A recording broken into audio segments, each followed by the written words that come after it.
Sir, Mamata Banerjee कह रही है कि अगर भाजपा की गवर्नमेंट बंगाल में बनेगी तो यूसीसी लागू करेंगे और जो भाजपा चाहेगी उनकी मनमानी होगी। नहीं, भाजपा चाहेगी वो ममता जी की जो मनमानी है उसको समाप्त करेगी।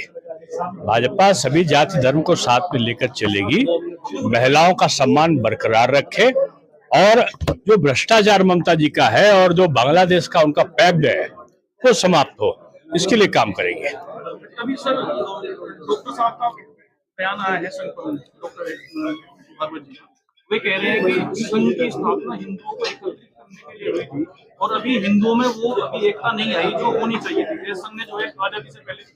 देखिए, मैं पूज्य सरसंघ चालक जी के किसी बयान पर टिप्पणी थोड़ी कर सकता हूँ, लेकिन अगर वो कुछ कहते हैं तो उसमें तथ्य होता है। पूरा देश एक हो, हिंदू एक श्रेष्ठ जीवन जीने के प्रवाह का नाम है। जो भी हिंदुस्तान में रहता है, राष्ट्र को मानता है, भारत माँ की जय बोलता है और भारत में सभी को साथ में लेकर चलने की सद्भावना रखता है, जो विश्व का कल्याण की बात करता है, वही तो हिंदू है। आप सर देश के उच्च सदन में प्रतिनिधित्व करते हैं, अभी जो है महिला आरक्षण को लेकर नीति जारी की गई है। देखिए, ये बहुत बड़ा मैं समझूंगा कि मोदी जी का इस देश को आज तक की आजादी के बाद का सबसे बड़ा उपहार है। देश की 50% आबादी का हिस्सा यानी हमारी बहन, हमारी महिलाएं, वो अभी तक अधिकारों से वंचित थी। अब इस अध्यादेश के बाद जब उनको आरक्षण मिलेगा और उनका प्रतिनिधित्व पूरी तरीके से लोकसभा और विधानसभा में सब में होगा, तो निश्चित रूप में ये भारत के जो इतिहास में उसकी प्रगति की जो विकसित भारत की संकल्पना है, उसकी यात्रा का एक महत्वपूर्ण पड़ाव साबित होगा। ये विकसित भारत की संकल्पना को महिलाओं के योगदान से पूरा करने का संकल्प है। क्या लगता है इसमें विपक्ष अड़ंगा लगाएगा? विपक्ष तो हमेशा अड़ंगा लगाता है। अगर आप प्रधानमंत्री जी कह दें कि सूरज पूरब से निकलेगा तो तुरंत खड़गे जी और राहुल जी कहेंगे कि इस पे जेपीसी की जांच बैठा दो। अच्छा काम होगा तब भी वो इसका विरोध करेंगे। ये विपक्ष की मानसिकता बन चुकी है और आज आपने देखा होगा कि हमारे चौधरी वीरेंद्र सिंह जी, मनीष सिंह जी और हमारे बहुत सारे लोगों के बीच में ये कार्यक्रम आज हुआ है। मैंने इन बातों को भी रखा है। आज पश्चिमी उत्तर प्रदेश एकदम खड़ा हो गया है।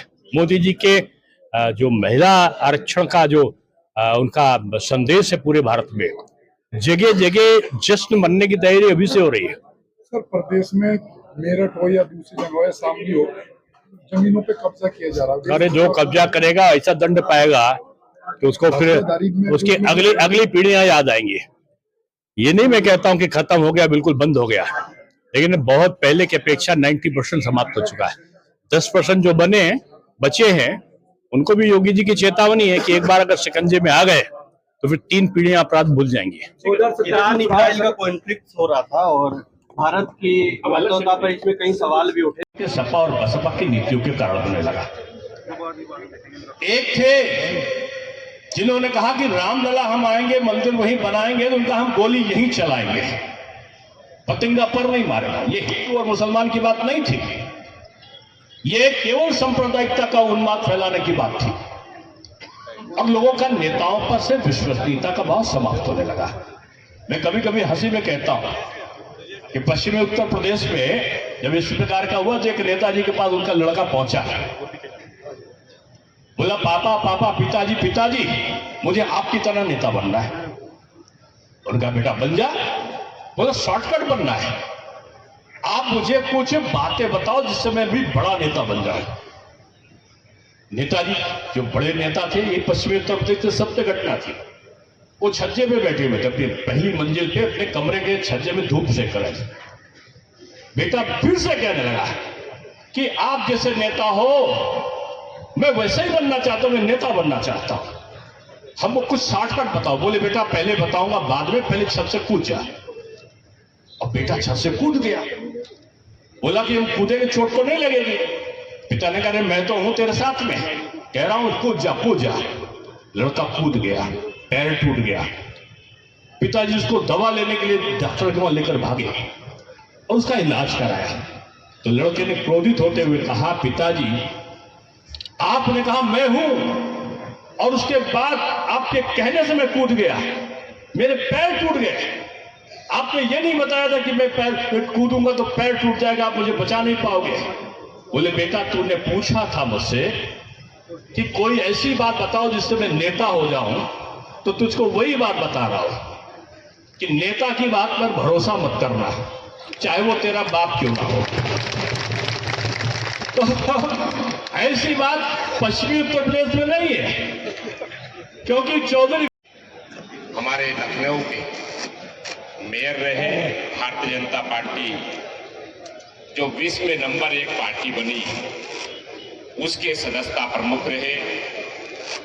इतिहास का सबसे बड़ा एक कार्य होने जा रहा है, जिसमें भारत देश की 50% आबादी महिलाओं की जो घरों के अंदर बंद रहती थी, अब वो घरों के पिंजरे से निकलकर भारत की विकसित यात्रा को पूरा करने के लिए अपना भी इस देश में योगदान सुनिश्चित करने के लिए आगे आई है।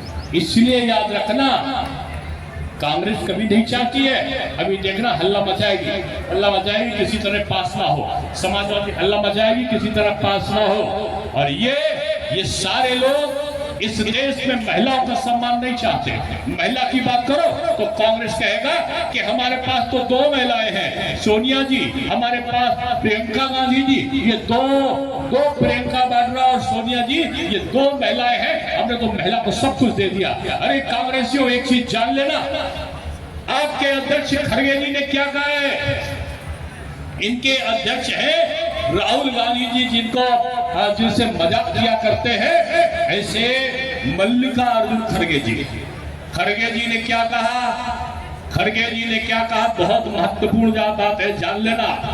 हमारे मुस्लिम बंधुओं को भड़काते हैं, और मुस्लिम बंधुओं को भड़काते नहीं है। मैं कभी हिंदू और मुसलमान की बात मोदी जी नहीं करते, लेकिन उन्होंने क्या कहा? उन्होंने कहा कि अगर उन्होंने झूठा कुरान का नाम लिया, पवित्र कुरान में ये बातें नहीं कही गई, लेकिन उन्होंने झूठा बोला, कुरान का अपमान किया एक तरीके से। और उन्होंने कहा कि अगर कोई नमाजी नमाज पढ़ रहा है, कुरान पढ़ रहा है, और ये काले सांप, ये आरएसएस और बीजेपी के लोग, ये सनातनी का वो करने वाले लोग दिख जाए, तो इन सांपों को पहले मारना, बाद में नमाज पढ़ना।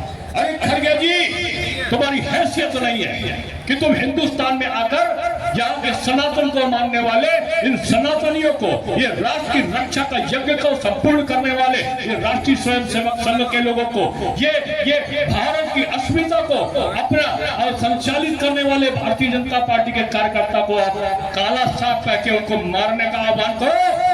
किसी माई के लाल की हिम्मत नहीं है कि वो अपने हाथ में हथियार उठाकर एक भी कार्यकर्ता पर आंख उठाकर देख सके, नहीं हो सकता। क्योंकि कभी किसी को बीजेपी का कार्यकर्ता किसी को दबाता नहीं है, लेकिन किसी से दबता भी नहीं, किसी को छेड़ता नहीं है, लेकिन किसी को अपने ऊपर हावी भी नहीं होने देता। इन्होंने किस्सा भी कहां का सुनाया। मैं लखनऊ का महापौर था, असली किस्सा बता रहा हूं पत्रकारों के लिए।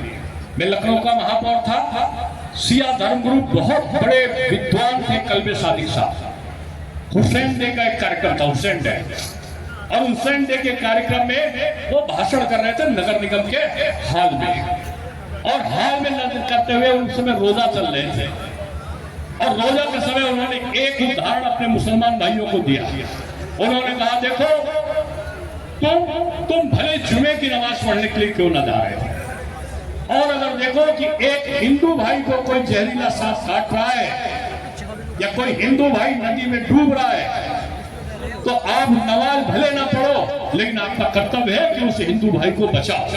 यह भाषण दिया था कल्बे सादिक साहब ने, और उसका उल्टा करके खड़गे साहब ने कह दिया कि उस सांप को कहा वो बीजेपी है, वो आरएसएस से मार डाला। मैं आप सबसे कहना चाहता हूँ, हे कश्यप ऋषि की संतानों, आपने पिछले बार भी बहुत बड़ा कार्यक्रम किया था, अब की बार भी इतने हजार के लोगों में आए हैं। अभी 10,000 लोग हमारे बीरेंद्र सिंह जी के जो गुर्जर समाज के, मैं तो उनको गांधी कहता हूँ, राजनीति के विश्व पितामह है, उनके कार्यक्रम में इतने लोग आए। और ये सुरेश कश्यप को, ये अपने रामजीलाल कश्यप जी को, जिनका कश्यप बंधुओं का मैंने नाम लिया, आप में अपार शक्ति है। कैसे आप कहते हो कि आपके साधन नहीं है?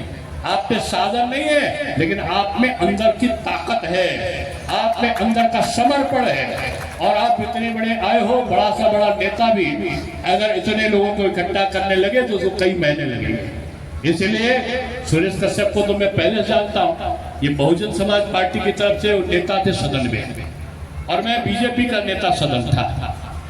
मैं ये प्रतीक्षा करता था कि ये व्यक्ति कहीं दिख गया तो ऐसा क्वेश्चन पूछेगा, क्योंकि घर से पढ़कर आते थे, कि उसका जवाब मुझे पहले तैयार करना होगा। और जब ये सभा पीठ पर बैठ जाते थे तो लगता था कि पूरा TN सेशन आ गया, अब तो वो कार्रवाई करेंगे। लेकिन सुरेश कश्यप की तारीफ में करता था कि जब पीठ पर बैठते थे तब ये बीएसपी, भाजपा और कांग्रेस नहीं करते थे, निष्पक्ष निर्णय दिया करते थे। और ऐसे राजनेता को मैं पसंद करता था। ये मुझे अच्छा लगा जब सुरेश कश्यप जी ने भारतीय जनता पार्टी को राष्ट्र की, पहले भी ये राष्ट्रवादी थे, भले ही किसी दल में थे, लेकिन इनके विचार, इनके संस्कार भाजपा से युक्त थे, और इन्होंने आखिर में भाजपा को गले लगाया। अब भाजपा ने इनको गले लगा लिया है, अब भाजपा का गला, इनका गला आपस में मिल गया है। अब जब मिलेंगे सुर हमारे तुम्हारे तो निकलेगा संगीत अच्छा सा।